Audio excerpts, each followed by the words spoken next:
Dan Dickau here for Gonzaga Nation Media Network, and this is the fourth episode of our preseason previews for each team in the WCC that is not named Gonzaga.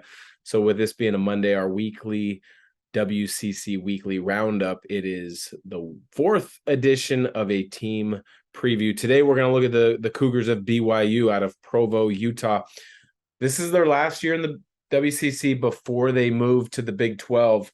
Lots of things going on in BYU these days. They are kind of a team in transition right now, in my estimation. And the reason being is they came into the WCC with such high expectations. There was a lot of chatter about they were going to be competing for WCC titles every single year, and they've always been in the upper tier, but they haven't been able to truly break through and knock either St. Mary's or Gonzaga off the perch of being the top two teams in the league. Obviously, Gonzaga being the best team in the league for quite some time.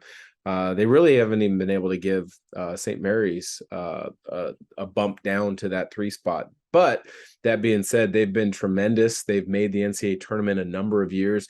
A season ago, had you said, hey, there's going to be 3 teams from the WCC in the tournament, you would have quickly said, okay, well, Gonzaga, St. Mary's, BYU. Well, that was not the case.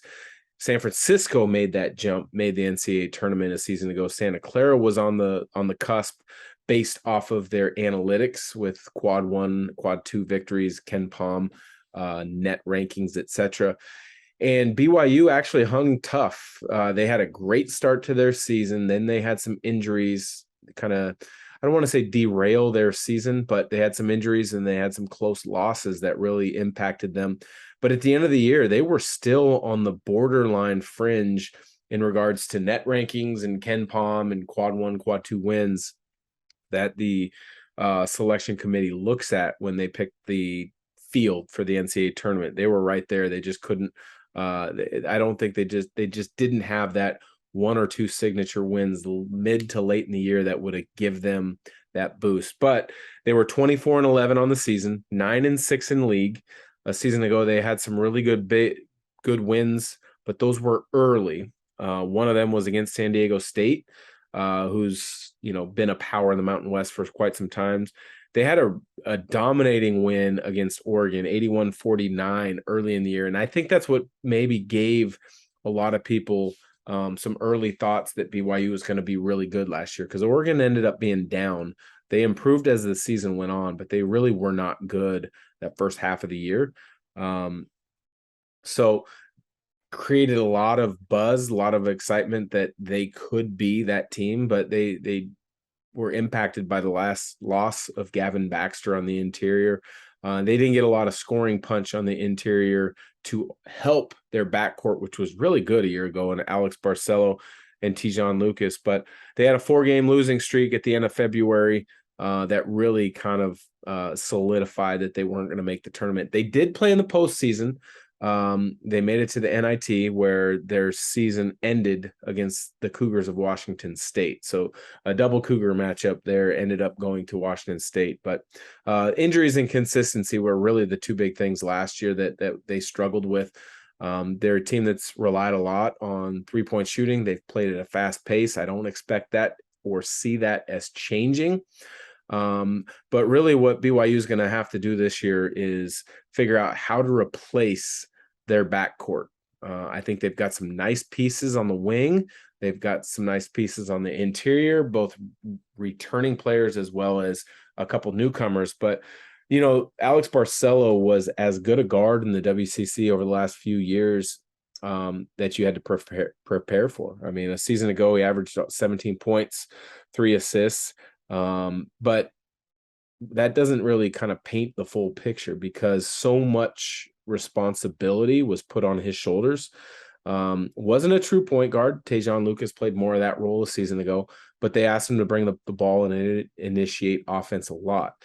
As soon as he was off the ball, they were asking him to hunt shots and come off screens, and make plays, whether for himself or for others. And he did a really good job of it. I think BYU has been really creative in finding ways to get their guys shots. Barcelo It was TJ Haws before that. They always seem to have a really good shooter from the perimeter that they try to free up in unique and creative actions. But they've got to replace him. They also have to replace Tajon Lucas, who didn't necessarily get a lot of acclaim, but I thought he was a solid guard, really quick, athletic. He competed, averaged about 10 points on nearly 5 assists a game a season ago. So you have those two losses, as well as Caleb Lohner, who won't be with the team this season. And you're going to have to kind of find some production from returners as well as some newcomers. And when I look at the key pieces that return, two guys in particular you get excited about, and you think that the majority of the responsibility are going to fall on these two guys. And that would be Traore Fosini, who showed some tremendous stretches as a freshman. A little bit of an undersized 4, maybe 3, but he's very athletic. He's very long. He competes. He plays really hard. His IQ seems to be growing exponentially. As the season went on, he seemed to be a much different player in regards to understanding the game and how things worked. But he averaged almost 10 points a game, nearly 9 rebounds a game a season ago, led the Cougars in blocks last year at only 6'6". But where he's best is just being an energy guy, being active. He averaged about 3 offensive rebounds a game, shot nearly 60% from the field. If they can add some of the skill factor to his activity, his athleticism, that's a great piece to build around. And then the other returner that is going to have a huge opportunity is Gideon George, another 6'6" wing who can play on the interior at times, but shot at about 36% from the 3, not quite 10 points per game, but about 5 rebounds a game. Good defender. He's a versatile player, which, it's so funny. Years ago, it would be, here's your point guard, here's your 2 guard, here's your 3 that would slash, your 4, and then your 5.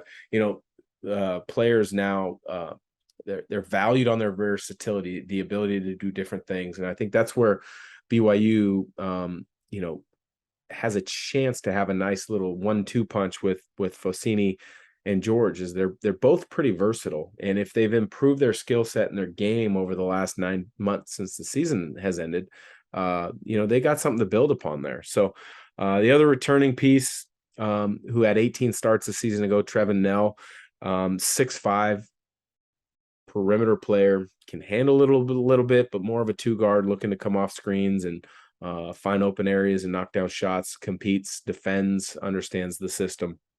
A couple of newcomers that I'm personally interested in seeing how these guys kind of join into the mix. And with Gavin Baxter, unfortunately, injuries caught up with him during his time at BYU. He had to call his career short. But the big that I'm really looking forward to seeing, and if he has an impact the way that a lot of people are projecting for BYU, is Noah Waterman, 6'11", transferring in from Detroit Mercy, originally from the East Coast.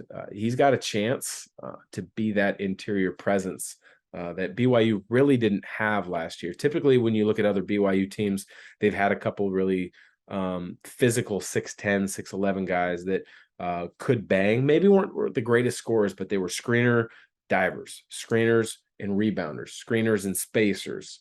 And then they would be physical defensively on the low block, and then really battle on the glass. They didn't have that last year with that size.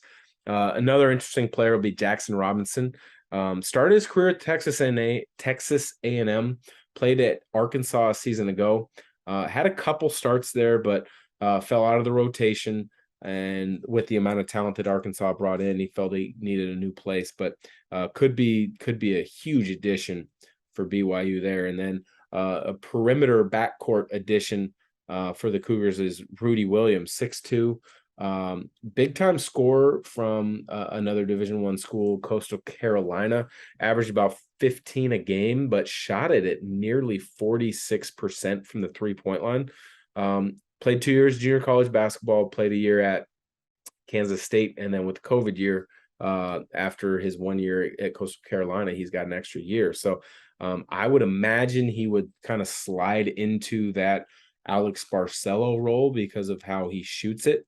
But he can also set guys up a little bit too. So a little bit on their personnel. When you look at BYU's schedule, they're non-conference. I really like it. It's going to test them early. It's going to test them and get them ready for the WCC play. They play at San Diego State this year. I mentioned a year ago they had a nice win against the Aztecs. That one was at home. This year on the road, Viejas, one of the best atmospheres in college basketball. That should be a good game. That is on November 11th. Then they play in one of the premier preseason tournaments, the Battle for Atlantis down in the Bahamas. They're going to open up with USC out of the Pac-12, soon to be Big Ten. Don't get me started on that transition for UCLA and USC, but they'll start with USC and then they'll play the winner of Tennessee and Butler. So a couple opportunities for BYU to put some good wins that I would imagine have a chance to be a quad 1, at the very least a quad 2 game as the season progresses and people really start focusing on that, getting ready for the NCAA tournament. December 10th, they've got a great game in Las Vegas against Creighton. Creighton's out of the Big East. I think they've got a chance to have a nice year under Coach McDermott. And then December 17th, another Pac-12 team, one of the unique rivalries to that part of the country. It's BYU against Utah. That game will be in Provo this year. So a good non-conference schedule put together by BYU. And then when you look at the conference schedule, they only play St. Mary's once this season, and that is at home in Provo. So that is a bonus because, St. Mary's, that's a difficult place to play at. They've been really good. I think St. Mary's is going to be very good again this year with a lot of returning players. But then they play Gonzaga twice. They're at Gonzaga February 11th, and then they play the Zags January 12th in Provo. So overall, when you look at last season for BYU, I would imagine there was a disappointment level. You had a lot of not necessarily hype, but a lot of hopes and some high expectations leading in, especially the way they got off to a great start. Then injuries and consistency, the 4-game losing streak in December kind of did them in. But I think the WCC has showed that it is becoming a terrific league. Not that it hasn't been, but nationally, I think 3 teams in the NCAA tournament a year ago really put the spotlight on it. I would think that 3 teams could get into the NCAA tournament this year, and then you could have a 4th and a 5th. I'm not saying they're going to make it, but 4th and 5th that are really making it interesting to see who can make that 3rd bid out of the WCC. So appreciate you listening. Don't forget to like, subscribe, review on any of the social media channels, whether it's YouTube, Facebook, Twitter, Instagram, TikTok. We will be back next Monday previewing another opponent of Gonzaga for the upcoming season. Take care. Have a great week.